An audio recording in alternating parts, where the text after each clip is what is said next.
ఆ మ్యూటేషన్ తర్వాత అడంగల్ చేంజ్ అయిన తర్వాత మనం ఏం చేయాలంటే సెర్చ్ చేసుకోవాలి, అంటే చెక్ చేసుకోవాలి. వెబ్సైట్లోకి వెళ్ళి మీ భూమి వెబ్సైట్ ఉంటుందని దాంట్లోకి వెళ్ళి చెక్ చేసుకోవాలి మన పేరు మీద అడంగల్ వచ్చిందా లేదా అని. చెక్ చేసుకున్న తర్వాత అన్నీ క్లియర్గా వచ్చిందా లేదని ఒకసారి వెరిఫై చేసుకున్న తర్వాత పట్టాదారు పాస్బుక్ అప్లై చేయాలి.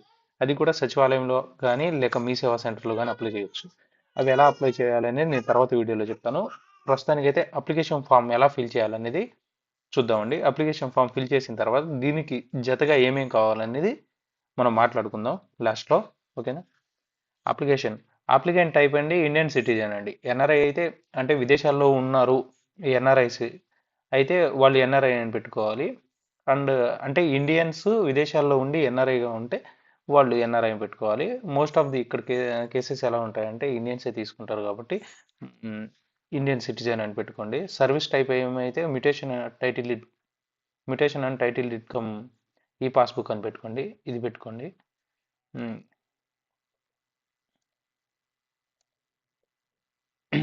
ఈ ఆప్షన్ క్లిక్ చేసుకోండి. క్లిక్ చేసుకున్న తర్వాత ఎవరిదైతే మీరు అప్లై చేయాలనుకుంటున్నారో వాళ్ళ ఆధార్ నెంబర్ ఇవ్వండి. Aadhaar number must and should ఇవ్వాలండి. నేను ఏదో ఒకటి ఇస్తానండి. అలా ఇచ్చానా? ఇచ్చేసిన తర్వాత ఓటీపీ త్రూ వెళ్తారా, అథెంటికేషన్ ఓటీపీ త్రూ వెళ్తారా, బయోమెట్రిక్ త్రూ వెళ్తారా? ఓటీపీ అని పెట్టుకోండి. మీకు ప్రిఫరబుల్గా ఏదైతే ప్రిఫరబుల్గా ఉంటుందో ఓటీపీ అని పెట్టుకోండి. నేనైతే ఓటీపీ పెట్టుకున్నాను. ఎన్ఆర్ఐ ఉంటే ఎన్ఆర్ఐ, మీరు ఇక్కడ ఎన్ఆర్ఐని సెలెక్ట్ చేసుకుంటే ఎన్ఆర్ఐని ఇవ్వాలండి, లేకపోతే అవసరం లేదు. తర్వాత డాక్యుమెంట్ డీటెయిల్స్ అండి. మీ డిస్టిక్ ఏ డిస్టిక్ అయితే ఆ డిస్టిక్ ఇచ్చేయండి. ఎన్టీఆర్ డిస్టిక్ అండి నాదైతే. నేను ఎన్టీఆర్ డిస్టిక్ అని ఇస్తాను. అది కనిపిస్తుంది కదండి.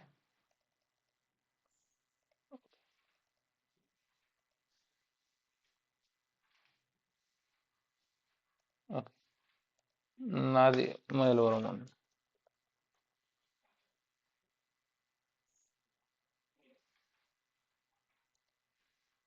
విలేజ్ మీ దగ్గరలో ఏదైతే విలేజ్ ఉంటుందో ఆ విలేజ్ అని ఇచ్చుకోండి. అండ్ డివిజన్ మీరు ఏ డివిజన్ కిందకి వస్తున్నారు అంటే మోస్ట్ ఆఫ్ ది కేసెస్ ఎలా ఉంటాయంటే డివిజన్ అనేసరికి ఏలూరు డివిజన్ ఉంటుంది, మైలవరం డివిజన్ ఉంటుంది. అంటే separate separate divisions, Tiruvuru division ఉంది. అలా డివిజన్స్ ఉంటాయండి. మీ దగ్గరలో అంటే మీ మండలం ఏదైతే ఉందో ఆ మండలం మెన్షన్ చేయండి చాలు. అండ్ క్యాస్ట్ మీరు ఏ క్యాస్ట్కి సంబంధించిన వాళ్ళు, ఏ కులానికి సంబంధించిన వాళ్ళని అర్థం అండి. ఇక్కడ ఆ కులం సెలెక్ట్ చేస్తే సరిపోద్ది. అది విలేజ్ అంటే ఊరి పేరండి, మీ ఊరి పేరే మెన్షన్ చేయండి. ఓకేనా? మండలం మీకు తెలిసింది. డిస్టిక్ అంటే జిల్లా అండి. డివిజన్ అంటే మండలం ఇచ్చుకోండి.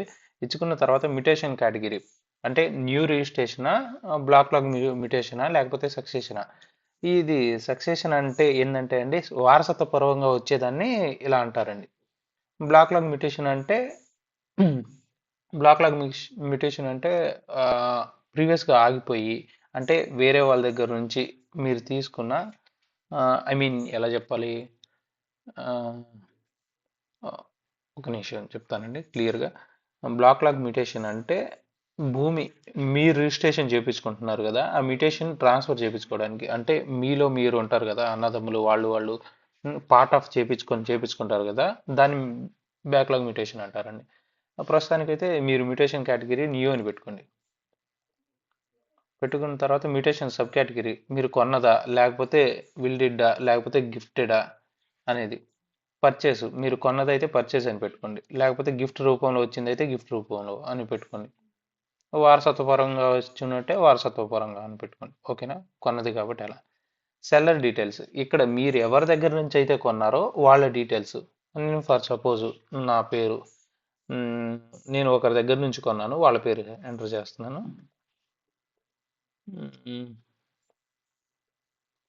వీళ్ళ దగ్గర నుంచి కొన్నాను నేను. వాళ్ళ అడ్రస్ ఫలానా, వాళ్ళ ఆధార్ కార్డు మీ దగ్గర ఉంటుంది కాబట్టి ఆధార్ కార్డులో ఉన్న అడ్రస్ మెన్షన్ చేయండి. సంథింగ్ సంథింగ్ నేను మెన్షన్ చేస్తాను. హౌస్ నెంబరు డాష్ సంథింగ్ అలా మెన్షన్ చేయండి. మెన్షన్ చేసిన తర్వాత సర్వే నెంబరు వాళ్ళు ఏ సర్వే నెంబర్లు ఉంటే ఆ సర్వే నెంబర్ అండి. అది మీరు కొన్నది అది ఖాతా నెంబర్, ఏ ఖాతా నెంబర్ ఉంది.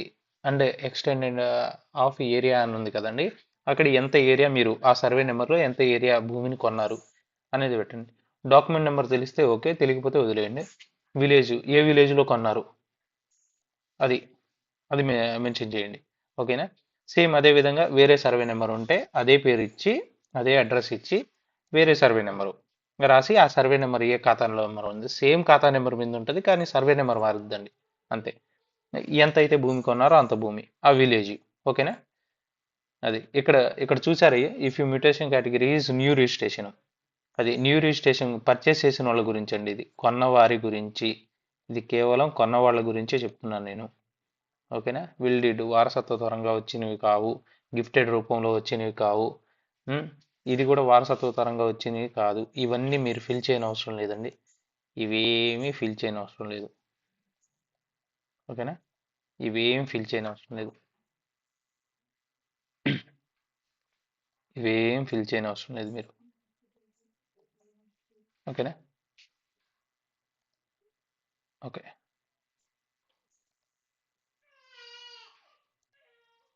ఇవేం ఫిల్ చేయని అవసరం లేదండి.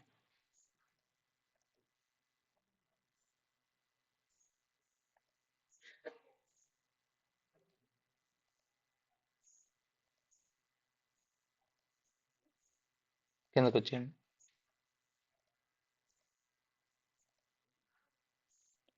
కిందకు వచ్చిన తర్వాత అప్లికెంట్ డీటెయిల్స్, ఎవరైతే అప్లై చేస్తున్నారో వాళ్ళ ఆధార్ కార్డు, ఉమ్, ఆధార్ కార్డ్ డీటెయిల్స్ ఇవ్వండి. అండ్ బయ్యర్ నేమ్, కొన్నవారి పేరు, మీరు మీరు కొనుక్కున్నారు కాబట్టి మీ పేరు ఇవ్వండి. అండ్ మీ ఫాదర్ నేమ్ కానీ హస్బెండ్ నేమ్ కానీ, మీ హస్బెండ్ నేమే ఉంటుంది కాబట్టి మీ హస్బెండ్ నేమ్ అని ఇవ్వండి. లేకపోతే మీ ఫాదర్ నేమ్ ఉంటుంది కాబట్టి మీ ఫాదర్ నేమ్, అంటే ఆడవాళ్ళు కొనేట వాళ్ళ పేరు మీద రిజిస్ట్రేషన్ చేపిస్తే హస్బెండ్ పేరు ఇవ్వండి. మగవాళ్ళు కొనుక్కుంటున్న వాళ్ళ నాన్నగారి పేరు ఇవ్వండి. అండ్ జెండరు ఫీమేలా మెయిలా అనేది, జెండర్ అంటే ఆడ మగ అని. ఓకేనా. డేట్ ఆఫ్ బర్త్, బయ్యర్ ఖాతా నెంబర్, ఖాతా నెంబర్ మీకు వచ్చిన అడంగల్లో వచ్చిన ఖాతా నెంబర్ ఉంది కదండి, అది ఇవ్వండి. సేమ్ అప్లికెంట్ డీటెయిల్స్ అండి. ఇచ్చేసిన తర్వాత పర్మనెంట్ అడ్రస్, మీకు ఏ విధ పాస్బుక్ మీ ఇంటికి రావాలంటే పర్మనెంట్ అడ్రస్ క్లియర్గా ఇవ్వాలండి. ఇక్కడ పర్మనెంట్ అడ్రస్ ఇవ్వండి. ఇచ్చేసిన తర్వాత స్టేట్ ఆంధ్రప్రదేశ్ అండి. డోర్ నెంబర్ మీ డోర్ నెంబర్తో సహా ఊరి పేరు రాయండి. ల్యాండ్ మార్కు మీ ఊరి పేరు, మీరు ఎక్కడైతే ఉంటున్నానో ఆ ఊరిని ఏమని పిలుస్తారో ఆ ఊరి పేరు రాయండి. డిస్టిక్ మీ జిల్లా పేరు, మండలం మీది ఏదైతే మండలం ఉందో ఆ మండలం పేరు, విలేజ్ మీ ఊరికి పోస్ట్ ఆఫీస్ ఎక్కడైతే ఉందో ఆ విలేజ్ పేరు రాయండి. పిన్ కోడ్ మీది ఏదైతే పిన్ కోడ్ ఉందో ఆ పిన్ కోడ్ రాయండి. రాసిన తర్వాత కిందకు వస్తారు, అడ్రస్ టు సెండ్ ద ఈ పాస్బుక్ ఆల్సో. ఈ పాస్బుక్ సేమ్ మీరు పైన ఏదైతే ఫిల్ చేశారో అదే ఫిల్ చేయండి. ఇక్కడ ఎక్స్ట్రాగా అడిగింది ఏంటంటే అండి, ఫోన్ నెంబర్ అడిగారు, ఈమెయిల్ ఐడి అడిగారు. మీ పిల్లలది ఎవరిదైనా ఉంటే ఈమెయిల్ ఐడి ఇవ్వండి, ఫోన్ నెంబర్ మీదే ఇచ్చుకోండి. ఎప్పుడైతే మీరు రిజిస్ట్రేషన్ కానీ ఇచ్చారో ఆ ఫోన్ నెంబరే మెయింటైన్ చేయండి, ఎప్పుడు అదే మెయింటైన్ చేయండి. రేషన్ కార్డ్ నెంబర్ ఇచ్చేయండి. ఇచ్చేసిన తర్వాత ఇక్కడ డెలివరీ టైపు లోకల్ పోస్ట్ నుంచా నాన్ లోకల్ పోస్ట్ నుంచి కావాలా అని అడుగుతున్నారు. ఇది లోకల్ పోస్ట్ అని ఇచ్చుకోండి. అది లోకల్ పోస్ట్ అని ఇచ్చుకోండి. ఇచ్చుకున్న తర్వాత ఇక్కడ అప్లికేషన్ ఫామ్, ఇది అప్లికేషన్ ఫామ్ అండి. ఈ అప్లికేషన్తో ఫామ్తో పాటు మీరు రిజిస్ట్రేషన్ ఆఫీస్కి వెళ్ళి రిజిస్ట్రేషన్ చేయించుకున్న డాక్యుమెంట్స్ ఉంటాయి కదండి, ఆ డాక్యుమెంట్స్ మొత్తం కావాలండి. కాపీస్ అంటే జిరాక్స్ కాపీస్ ఓన్లీ, ఒరిజినల్ కాదండి, జిరాక్స్ కాపీస్. అండ్ ఓల్డ్ పట్టాదారు పాస్బుక్, ఎవరైతే మీరు కొనుక్కున్నారో వాళ్ళకి సంబంధించిన పట్టాదారు పాస్బుక్ ఉంటుంది కదండి, ఆ పట్టాదారు పాస్బుక్ జిరాక్స్ కావాలండి. అండ్ ఇది అవసరం లేదండి, ఇది అవసరం లేదు, ఇది అవసరం లేదండి. ఈ మూడు కావాలి. Recent passport size photo and signature అండి, ఇవి రెండు. ఓకేనా. ఇవి ఇవి దానికి అటాచ్ చేసేసి సబ్మిట్ చేసేయండి. ఇక్కడ మీ పేరు ఇచ్చేసి ఎంటర్ చేయండి మీ పేరు, ఇక్కడ మీ పేరు ఇచ్చేసి. ఓకేనా.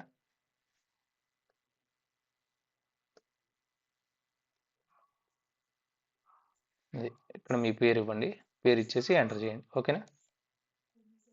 ఈజీ అయితే అంతే అండి, ఈ అప్లికేషన్ ఫిల్ చేయడం అంతే అండి. ఇంకా దీంతో పాటు మనం అటాచ్ చేయాల్సింది కూడా చూసేసాం కదండి, ఇదిగోండి అప్లికేషన్ ఎలా ఫిల్ చేయాలని. ఏదైనా డౌట్స్ ఉంటే నాకు పిన్ చేయండి.